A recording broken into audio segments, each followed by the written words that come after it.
Good morning, children. How are you all? I hope you all are doing great. We have started with the chapter Cooking and Eating Habits, and we have completed two different methods of cooking styles, and they are boiling and steaming. So today in this video also, we are going to see few more different methods of cooking. So let us get started. Okay, apart from boiling and steaming, there are few more different types of cooking styles. So one of them is baking. So we all love baked food, right? What are the different baked foods comes to your mind? The first thing is cakes for sure, right? Cakes, biscuits, cookies, cupcakes, bread, our daily staple food nowadays. It has become like that. We can't imagine our days without breads, right? So breads are also baked. See, baked food, though because of the materials which are being used are little unhealthy, but this is also a process which doesn't require much of oil, right? It is not directly heated on the fire or neither boiled, neither steamed. The cooked food are prepared under some heat, and that too, it's an indirect heat, okay? So in this method, what do they do is they provide heat to the food items to be cooked from all four sides, but it is not a direct heat, but it's an environment, heated environment where the food gets cooked in that particular heat. So and these types of food are made mostly either with the food oil without. And when we are using oil also, it is just like brushing a little oil. Okay, so it does not require much of oil, and rather it can also be cooked without oils. And usually it is done in an oven. Okay, so it is all usually done in an oven. So oven is a machine. It's a device in which the electricity power supply is being given. It gets heated from all the four sides, and in that heat your food gets cooked. It is because if you use proper materials like the ingredients which we use for cooking, if those are in a healthier version, so baking can also be a healthier version of cooking rather than frying, right? If you want to eat, if you are fond of eating lots of pakoras, fried foods, and also it's the best option to replace frying is getting it baked. We all love, obviously we love cakes, biscuits, breads, which are made by baking, as I said earlier.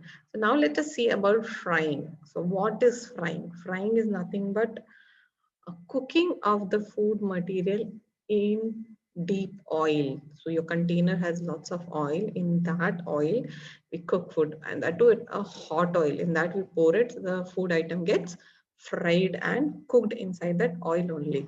Many of us must be definitely enjoying lots of pakoras, right? We Indians are so much foodie of eating lots of fried foods. So we enjoy different varieties of pakoras which are deep fried in oils. We love eating jalebis fried in why not? Like there are many sweets which are deep fried, many savories which are deep fried. So we enjoy these kind of food like anything. Our taste buds get stinted for these particular food items. But how much healthier is it is a question. So what do they do about in frying is these are prepared by frying the ingredients in hot oil. So we take a lot of quantity of oil in a container, we heat it, and then we put the food ingredients which is to be fried into it. We just and take it out so it gets fried in that way. But children, this is the most unhealthiest cooking method, I would say. This method is not at all a healthy method. Or the food which are deep fried, deep in the sense the wherein lots of quantity of oil is used to cook the food, it is not advisable to have. So it is advisable to actually avoid such fried foods. That's why I said when we were talking about baking that instead of going for fried foods, if you are wanting, better bake and eat it. So at least that replacement we can do, because the fried foods, like we all are much tempted towards different pakodas, your French fries, your burgers, the aloo patties, all these things are deep fried. Though it is tempting, they taste good, but at the end of the day, they harm our health. Children's became obesity. We have lots of cholesterol, fats inside. The fats, the oily stuffs which gets inside our body, they do not go out of our body easily. They actually harm us. And out of these, whatever we have learned, we'll just see one. So out of these, whichever we have learned, right? Whatever we have learned about boiling, steaming, baking, frying, right? These things are actually, among these things, the best of the method is to have a steam food, right? It actually is the best, wherein your nutrient, after that comes the boiling, then comes the direct heating, then comes baking, and then finally it goes for frying if we have to concentrate on that. The steaming is the best method, which actually retains all the nutrients, and the least option if you want to eat. So you should always avoid eating fried foods. Next, here we are going to see about direct heating. Now, when I say direct heating, I mean to say we are actually sort of roasting, we're directly heating the food material on the fire, right? Olden days, like when the utensils were not being made, I said you right when we started this lesson, we said like early man used to, like until fire was discovered, so they used to eat raw, and then when fire was discovered, they started roasting and direct heating. So it is one of the most oldest methods of cooking, right from the day of fire, from those days when the fire was discovered. So the food items are directly heated on the fire and they're cooked and they become soft and we can consume also. Here also in this kind of method, uh, not much oil is required. Mostly the oil is not required because we are directly heating, and when with the help of the heat, the food items, the food ingredients, they become softer and it becomes easily digestible for it. Here also, this is also one of the healthiest methods of cooking because we are not using much of oils, not using much of spices, plus the nutrients which are inside those food materials, they are intact, they are not fried and burnt, they are not at all what do you say, overcooked or something. So this is one of them, and this is, as I said, this is one of the oldest method of cooking, and we usually use it for vegetables also, right? Vegetables are also often cooked directly on, like directly on the heat, and they are eaten. Plus our famous chapatis, many of you might have seen your mother preparing chapatis directly on the flame of the gas stoves, right? The chapatis are usually made directly heating over the flame. So there are many other things also which we directly see. We all enjoy tandoori rotis, right? So how are they made? Are they made on tawas and all? No, they are directly placed on the inside the tandoor, wherein with the heat of the tandoor only, it gets cooked. We all enjoy differently roasted foods and also they are direct heated over flames. Now let's talk about cooking utensils. I'm sure your kitchen is filled, your house kitchens are filled with different sort of utensils, right? Right, for rice there is different utensils. For your dal it is different, for your roti it is different. Of yours, right? You might have seen so many utensils in kitchens. Many of these are used during cooking. So we use these utensils for cooking, right?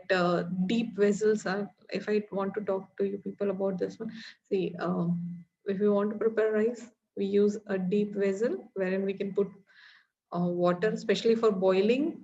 When we are using the boiling method, we use deep vessels. Plus for steaming also we use deep vessels. If for boiling we don't need a two layer of containers. We are directly boiling water, we are putting inside the water the food materials, and it gets cooked and we are eating. Example, rice, dals and all, right?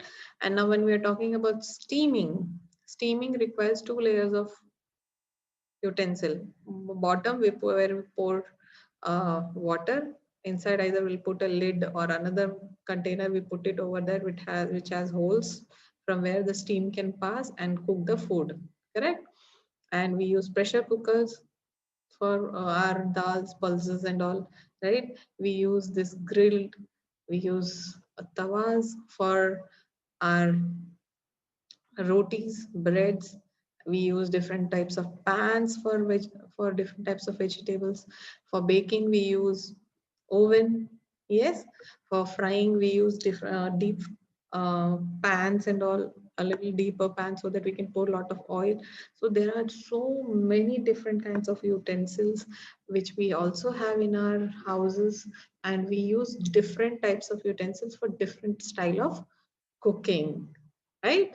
And different, see, you can see over here for different styles of cooking. For roti we have different, for rice we have different, for frying we have different, correct? For baking we have different kind of utensils.